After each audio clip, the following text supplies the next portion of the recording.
Une autre personne avec qui tu as discuté pendant que tu étais là-bas, c'est Sean Ray, non? Oui, j'ai pris une photo avec Sean quand il est passé. Je plaisantais quand je l'ai vu arriver et je parlais à la caméra en disant quelque chose du genre « Je pense que tu détestes ces endroits aussi, surtout quand tu vois des mecs que tu ne peux pas supporter. » On a rigolé, j'ai pris la photo et je l'ai postée en disant « Les amoureux ». Donc voilà, le conflit est fini. Plutôt, il n'a jamais vraiment existé. Je n'ai jamais eu de problème avec lui. C'était plus pour s'amuser. Il disait des trucs sur moi, alors je faisais des commentaires en retour. Je ne l'ai jamais détesté en fait. Je l'ai toujours respecté en tant que bodybuilder. Mais oui, parfois, il peut te taper sur les nerfs. Et je suis sûr que moi aussi, je fais pareil avec certaines personnes. C'est toujours juste pour faire réagir les gens sur Internet. Et tu as parlé avec lui? Oui, vite fait. Il était pressé d'aller quelque part. Il a l'air vraiment en forme. Comme je l'ai dit, il n'y a pas de conflit. C'est juste un truc d'Internet pour amuser les gens. Je pense que toi, Sean Ray, Flex Wheeler et d'autres, vous êtes presque intemporels, comparé à la nouvelle génération qui n'a pas le même niveau.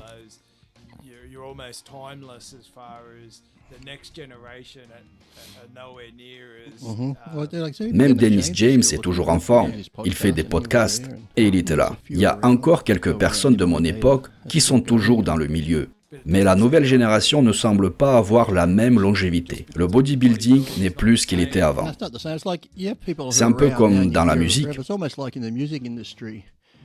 Il y a des légendes comme Rod Stewart ou Keith Richards, des Rolling Stones, qui sont toujours là, ou encore Tom Jones, qui va d'ailleurs bientôt se produire au Pacific Theatre à Newcastle. Je me dis que ça pourrait être sympa d'aller le voir parce que il est là depuis si longtemps. Ces artistes ont travaillé dur, joué dans des petits bars et des clubs avant de devenir célèbres. Et après 50 ou 60 ans, ils sont toujours là. Aujourd'hui, il y a des artistes qui deviennent célèbres du jour au lendemain par des émissions comme The Voice. Ils sortent quelques hits, mais 5 ans plus tard, on n'entend plus parler d'eux. Ils sont célèbres pendant un temps, puis disparaissent. C'est pareil dans le bodybuilding. Depuis que j'ai pris ma retraite, beaucoup de bodybuilders sont venus et repartis. Et on n'entend plus jamais parler d'eux. Oui, alors que moi, Flex et d'autres sont toujours là. Ceux qui ont travaillé dur, sans Internet, on a réussi et on est encore présent aujourd'hui. Ça veut dire quelque chose, non? Je pense que c'était une autre mentalité, un autre état d'esprit. À l'époque, on faisait plus de compétitions et on avait l'air différent parce qu'on était tous vraiment affamés de succès. Pour apparaître sur la couverture d'un magazine, il fallait être bon. Pour décrocher un contrat, il fallait se classer dans le top 3 ou le top 5 de façon permanente. Chaque fois qu'on participait à un concours, c'était crucial parce que l'apparence déterminait les contrats, leur durée, et s'ils allaient augmenter le montant ou non. Les contrats de magazines et les séances photos payées étaient en jeu. Aujourd'hui, certains gagnent probablement plus d'argent sur YouTube que les compétiteurs. Ça peut diminuer la motivation parce que maintenant, tu peux te présenter à un show, avoir l'air bien, et peu importe si tu gagnes ou pas. Gagner, c'est bien, mais tant que tu fais une bonne impression, la plupart de ton argent vient d'Internet, pas des contrats des suppléments alimentaires. Je pense que ça enlève un peu de la passion et de la motivation qu'on avait à l'époque. Avant, quand Olympia approchait en septembre, la plupart des contrats se terminaient en octobre ou novembre. Donc ta performance pouvait déterminer si tu allais être reconduit ou non. Si tu étais en forme, ils te re-signaient. Mais si tu n'étais pas performant sur scène, tu risquais de perdre ton contrat et de te retrouver sans argent. Aujourd'hui, il y a tellement de façons de gagner de l'argent sans forcément participer à la compétition.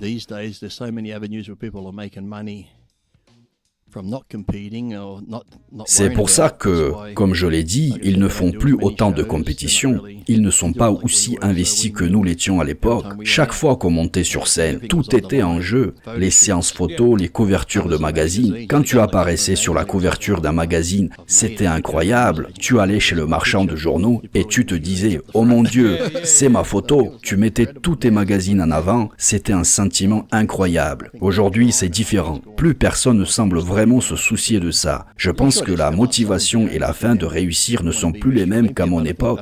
Bien sûr, il y a encore des gars comme Nick et d'autres qui veulent devenir Mister Olympia, mais dans l'ensemble, cette passion a beaucoup diminué. C'est pour ça qu'on ne voit plus autant de gars participer à plusieurs compétitions, ni atteindre le même niveau de conditions physiques qu'avant. Si tu te présentais avec un physique moyen à l'époque, tu n'aurais pas eu de couverture de magazine, ni de nombreuses interviews, et tu risquais de perdre ton contrat de supplément, parce que les marques te disaient « tu ne représentes pas bien notre image, tu te laisses aller ». Aujourd'hui, c'est différent.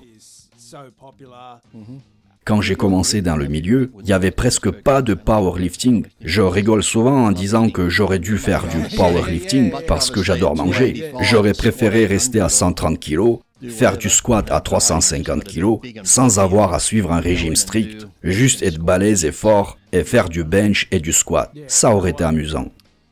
Mais je pense qu'avec le temps, le bodybuilding a perdu un peu de son essence, ou il s'est dilué pour une raison ou une autre. Je me souviens quand j'ai commencé à m'entraîner sérieusement dans les salles de sport. Il y avait des photos, des affiches de gars comme Shawn Ray et tout ça sur les murs. On se tenait là, on les regardait et on se disait « Comment c'est possible que quelqu'un puisse ressembler à ça ?» Je me souviens de la photo de Dorian et des jambes de Tom Platz. Je regardais ces images et je me disais que ça n'a pas l'air réel. Je me souviens avoir regardé les bras d'Eddie Robinson ou d'Arnold et je me disais, mon Dieu, mes bras n'auront jamais cette apparence. Ensuite, il y a eu ce classement dans un magazine sur les meilleurs bras de tous les temps. Phil Heath était 2e, Arnold 3e et j'avais été élu numéro 1. C'était voté par des bodybuilders et des anciens Mister Olympia. Ils disaient que c'était l'ensemble du bras, biceps, triceps, avant-bras. Oui, certains avaient peut-être un plus gros biceps que le mien, mais il s'agissait de l'ensemble. J'étais élu le meilleur, et les gens parlent encore de mes bras aujourd'hui. Jamais j'aurais pensé cela en regardant ces affiches. Il y a probablement des gens qui me regardent en disant « Regarde les bras de Lee Priest, c'est incroyable ». Et c'est ce qu'ils disent, mais moi je ne vois toujours pas ça. Je regarde mes bras et je me dis « Bah celui-là il est pas terrible, et l'autre non plus ». Pourtant même à l'Olympia, les gens les trouvent magnifiques. Et moi, je suis juste là en mode « Ah ouais, peut-être que je suis habitué alors que... » Mais les gens sont toujours impressionnés. Donc je me dis « Bon, ça doit pas être si mal. » C'est vraiment difficile de se démarquer de nos jours. Ça aide parfois que je vive ici, que les gens ne me voient pas souvent. Quand tu prends des photos, tu peux paraître différent, mais je ne joue jamais avec les angles. Je me tiens toujours droit, aligné avec d'autres personnes. Certains disent « Ah, Lee, tu triches avec l'angle. » Mais non, je suis exactement à la même hauteur qu'eux. Parfois, quand je prends une photo avec quelqu'un d'actuel, parfois les gens te voient et sont surpris. Ils disent « Oh putain, Lee, il a toujours l'air en forme. » Mais regarde Lee, il n'a pas concouru depuis 2013, il a presque 52 ans. Mais putain, regarde son physique par rapport à ce gars encore en compétition. Lee est toujours en forme.